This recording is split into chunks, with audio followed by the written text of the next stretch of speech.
Inson gohida o'zi bilan Robbisining o'rtasida bir to'siq borligini his qiladi. Samo eshiklari go'yoki yopiqdek.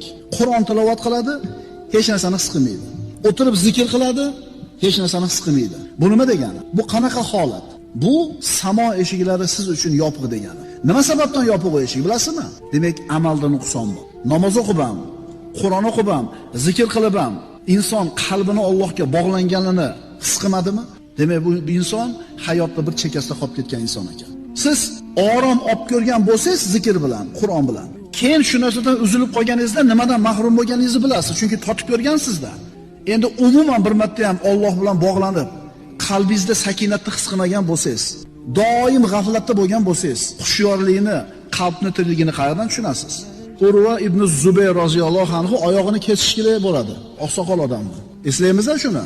Muskil iching deyshadi. Yana shu mast qiladigan narsaki, ozgina mana bu hislarni o'ldiradi. Narkozda o'rnida. Deganda ichmayman muskilni deydi. Kesoringlar. Chidamaysiz esa to'xtanglar, men zikrda boshlayman. Zikrga kiradi, dunyodan uziladi. Oyog'ini kesib bo'lishadi, zikrni to'xtatgan ekan hushidan ketadi og'riqdan. Ana qanaqa bo'lgan odamlar. Inson Allohdan ajralib qolganligini his qilish uchun avval Allohga bog'lanib ko'rgan bo'lishi kerak.